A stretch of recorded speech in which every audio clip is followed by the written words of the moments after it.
Welcome to this explainer, where we're going to dive deep into some ancient mystical texts to uncover what is honestly a staggering secret of cosmic engineering. I want you to picture something with me. Imagine looking down into the dry, dusty earthen walls of Joseph's pit.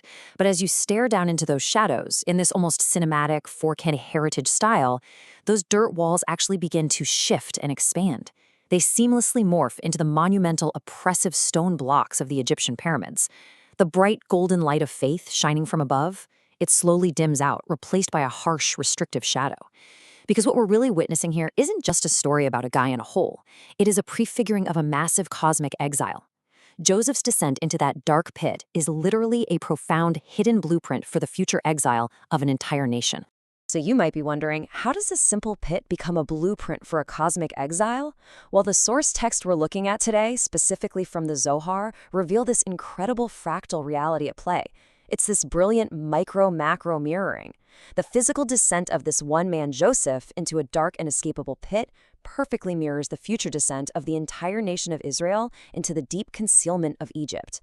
The pit isn't just a random location. It is the very first stage of a systemic spiritual lockdown. Basically, what happens to the individual conduit on a micro level completely dictates the energetic reality of the whole nation on a macro level. Now, what's really fascinating about this is how the Zohar Chadash breaks down the actual verse. It points out that stating the pit is empty and then adding there is no water in it seems kind of redundant, right? Like, if it's empty, obviously there's no water. But in the language of mysticism, water represents the flowing, life-giving energy of the Torah. It's divine connection. So this environment has been completely emptied of that specific holy energy. And you know how nature absolutely abhors a vacuum? Because that space is empty of water, it's immediately infested with negative forces. The text allegorically call these snakes and scorpions, which represent klipot, these spiritual husks or shells that completely block out the light. To really grasp the hidden sod, the deepest secret operating behind the scenes here, let's use a tech analogy. Think of that physical pit as essentially a beta preview environment for the ultimate system crash, which is Egypt. It is a completely disconnected server. When Joseph is thrown down there, he's basically being dropped into an offline environment that completely lacks the secret of faith. It is zero divine Wi-Fi bandwidth. The signal is just blocked. That connection to the higher divine realms is totally severed, and it sets the stage for this massive spiritual exile where the whole network goes completely dark. Okay, so to understand the exhaustive mechanics behind this system failure, we need to talk about the Sephirah tree. Basically, this is the mystical map of how divine energy flows into our world. On this map, there's a specific node called Yesod, which translates to foundation. It is the absolutely vital spiritual funnel through which higher energy enters physical reality.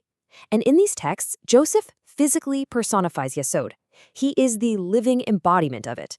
So when Joseph gets thrown into the pit, the primary server node has just been taken offline. The life force that normally flows into the physical world is drastically, severely restricting. And this exact restriction of bandwidth is what sets the stage for Egypt. Because according to the source texts, Mitzrayim, the Hebrew word for Egypt, isn't just a geographical spot on a map. The word literally translates to constriction or narrow straits. Egypt represents a massive cosmic bottleneck. It's a realm uniquely devoid of the secret of faith. If we put this back into Sephirotic terms, Egypt is where the lowest dimension, Malchut, or earthly kingship, becomes trapped. It gets suffocated under foreign, negative control until the eventual redemption. It is literally the ultimate restricted bandwidth zone. When you see this entire cosmic network mapped out like this, it brilliantly illustrates exactly how all of the pieces connect. It's like a giant puzzle. You've got Joseph representing the exiled foundation, or Yesod. Egypt is the trapped earthly kingdom, Malkut. Then you have Tiferet, which is the hidden truth and faith that got disconnected. The severe constriction of the bondage itself, that's Gevurah. And all of this intense pressure is ultimately building toward Chesed, that blinding light of loving kindness that brings the ultimate redemption. It's an entire, exhaustive cosmic engineering project, all set into motion by a hidden, overarching divine decree, which is represented by Keter. Now let's talk about the numbers, because the numbers encoded in this story anchor these esoteric mechanics perfectly. Exactly 70 souls from the family of Jacob descended into this vast construction of Egypt. And these aren't just people. They represent a profound fragmentation of divine sparks from the 12 tribes, scattering down into the dense physical reality of the Egyptian system. So think about it. It starts with one pit, containing the fate of 12 tribes, and culminates in 70 root souls tasked with this seemingly impossible mission right inside the belly of the beast.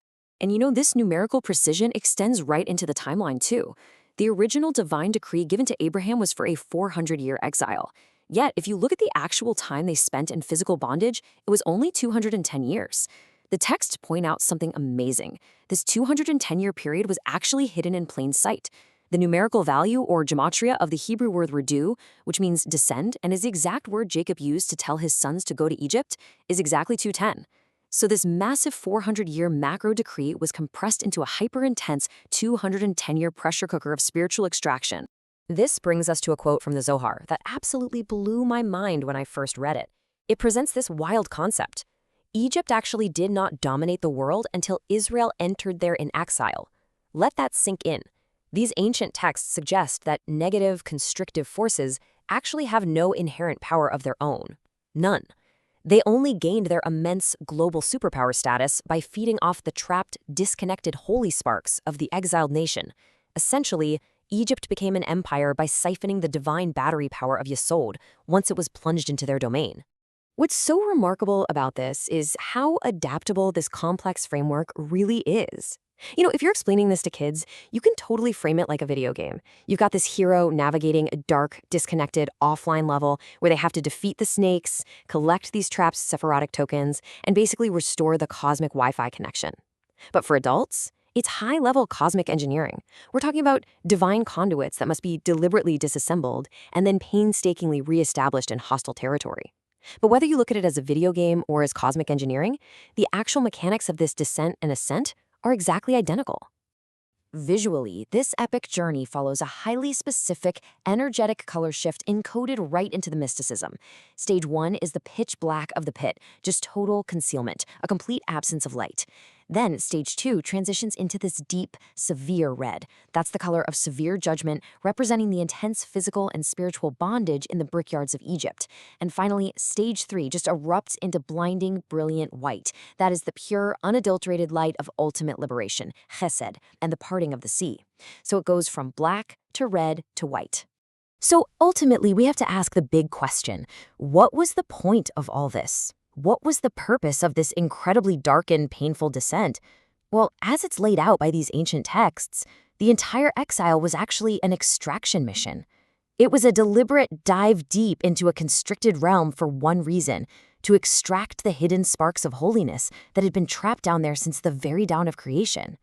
By going down and gathering these sparks, the exiled nation effectively restores the entire divine network. They expand the bandwidth of faith so that light can finally reach the absolute lowest levels of reality. Which brings us to the ultimate question for our own lives today. In the complex, modern constrictions of your day-to-day life, where are your own holy sparks waiting to be extracted? Thank you for joining us for this complete journey through the Pardes. We hope these ancient truths help you and your family improve your own dimensions this week. If you enjoyed this full chapter deep dive, please like, subscribe, and share which part of the journey touched your soul in the comments. We'll see you in the next chapter.